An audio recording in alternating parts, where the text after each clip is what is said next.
Hello, good morning, student. This is our SS lecture, and welcome back our SS lecture. And today we continue chapter number 5, Movement Towards Independence. Till we study about Subhash Chandra Bose in previous lecture about Azad Hind Fauj and Independence League. Now we study about the next point is the establishment of a provisional government by Subhash Chandra Bose. Now Subhash Chandra Bose is a former provisional Indian government and he became its prime minister.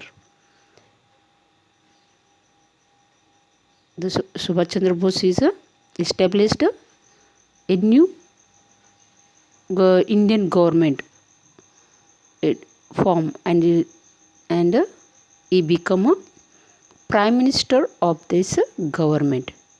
Subhash Chandra Bose ने क्या किया, इस तरह से उन्होंने एक आज़ाद हिंद फौज का उन्होंने एक सरकार बनाया और उस सरकार का उन्होंने प्राइम मिनिस्टर बन गए. ही allotted all the departments on his companion and it form a cabinet. और इस तरह से उन्होंने उस डिपार्टमेंट के उन्होंने एक डिपार्टमेंट बनाया और इस तरीके से उसने वो प्राइम मिनिस्टर बन के उसको काम चलाओ, उसको इस तरीके से उन्होंने सरकार बनाया. This government has a recognised by the Japan, Germany, Italy, nationalised China and Burma.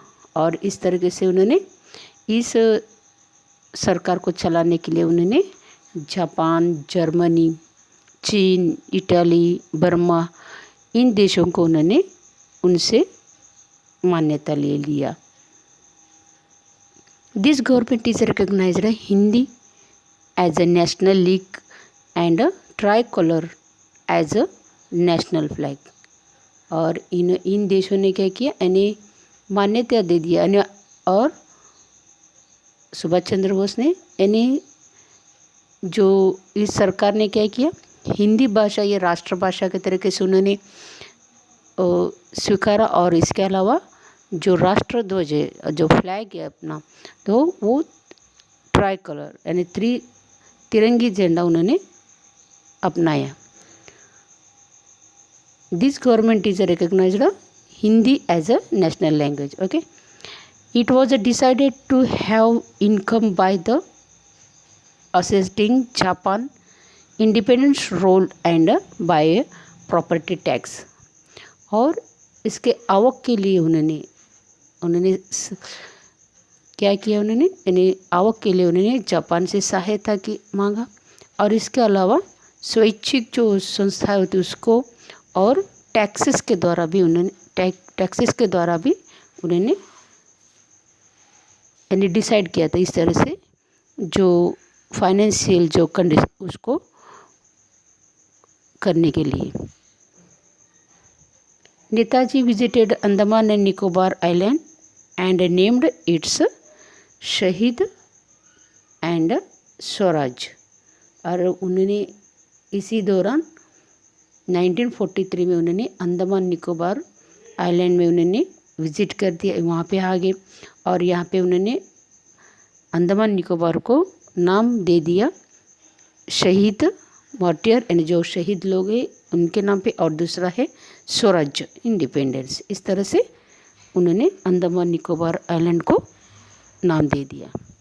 इस तरीके से उन्होंने नाम दे दिया.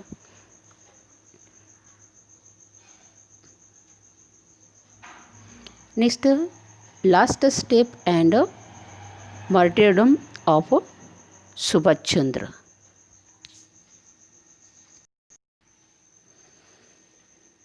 In May 1944, under the leadership of Netaji, his military units captured the Rangoon, Phnom, Kohima, जो presently the capital of Nagaland. उन्होंने क्या किया, 1944 में नेताजी सुभाष चंद्र बोस के अंतर्गत लीडरशिप के अंतर्गत उन्होंने मिलिट्री फोर्स के साथ यहाँ पे उन्होंने इस एरिया को उन्होंने कैप्चर कर लिया, यानी रंगून, प्रोम, कोहिमा, इस प्रांत पे उन्होंने अपना कब्जा कर लिया। और मई 1944 को उन्होंने इस तरह से कब्जा कर लिया। Then the march towards Imphal, now capital of Myanmar. और इसके बाद उन्होंने कहाँ पे मार्च कर दिया? इम्फाल। इम्फाल कहाँ पे? यानी इम्फाल यानी जो अभी का जो मणिपुर है, कैपिटल इम्फाल कहाँ पे है? ये मणिपुर में है और वो इम्फाल मणिपुर का कैपिटल है। But after the drop of 2 atom bomb at Nagasaki and Hiroshima in Japan, the financial associated assistance to the provisional government stopped। लेकिन उन्होंने जो नॉर्दर्न एरिया से धीरे धीरे, नॉर्दर्न ईस्ट एरिया से उन्होंने धीरे धीरे अपने इंडिया को वो कैप्चर करते आ रहे थे। लेकिन यहाँ पे क्या हो गया? जो सेकंड वर्ल्ड वॉर में क्या हो गया? अमेरिका ने जो हिरोशिमा और नागासाकी के ऊपर अणुबॉम्ब डाल दिया। इसके वजह से क्या हो गया? वहाँ पे पूरी तरह से डिस्ट्रॉय हो गया। और यहाँ पे जो सुभाष चंद्र बोस को जो जापान ने सहायता करते थे और वो जो उनको पूरी तरह से सहायता करते थे, वो क्या हो गया? अभी स्टॉप हो गया, क्योंकि जापान ही पूरी तरह से उद्ध्वस्त हो गया। हिरोशिमा नागासाकी के ऊपर बॉम्ब डालने के कारण, पूरी तरह से उद्ध्वस्त होने के कारण। और यहाँ पे जो सुभाष चंद्र बोस को जो पैसे मिलते थे, यानी उसको सहायता मिलती थी जापान से, वो जापान से जो सहायता आती थी वो पूरी तरह से स्टॉप हो गया। The financial assistance of the provisional government stopped. और इस तरह से जो फाइनेंशियल जो भी सपोर्ट मिलता था जापान से, वो पूरी तरह से स्टॉप हो गया, क्योंकि जापान ही पूरी तरह से उद्ध्वस्त हो गया। इसके लिए वो मदद कर नहीं पा रहा था। British aircraft is started warfare against Azad Hind फौज and so the condition become the critical। और इसके अलावा ब्रिटेन ने क्या किया? हवाई जहाज़ों से आज़ाद हिंद फौज के ऊपर बॉम्ब बरसाया और इसकी वजह से पूरी तरह से ये जो कंडीशन है पूरी तरह से यानी खराब हो गया। आज़ाद हिंद फौज and so the condition become critical. बहुत ही आज़ाद हिंद फौज की जो कंडीशन है बहुत ही क्रिटिकल बन गई। On August 1945 he started from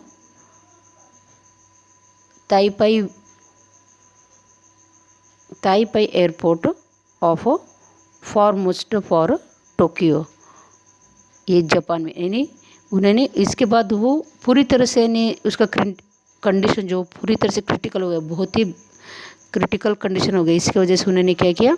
वहाँ से उन्होंने निकले और ताइपाई एयरपोर्ट के ऊपर उन्होंने जो टोक्यो जापान में आ पहुँचे। But it is a plane catch of the fire. और वहाँ पे उनका प्लेन जो जैसे उन्होंने वहाँ से रवाना हो गए, वहाँ पे उनका प्लेन को आग पकड़ा लिया। and he got the serious burn and while is undergoing of a treatment। और इसके आग लगने के कारण उसके जो एयरप्लेन को आग लगने के कारण उन्होंने वहाँ पे ट्रीटमेंट के लिए वो उसको वहाँ पे रुकना पड़ा और वहीं पे उन्होंने ही डाइड। और उसके जो सारवार के दरमियान उसके जो ट्रीटमेंट के दौरान ही उनके देहांत हो जाता है, मर जाते हैं। The mystery of his death has remained unsolved till death. अभी तक जो आज तक उनके जो मृत्यु के बारे में अभी तक किस तरह से उसकी मृत्यु हो गई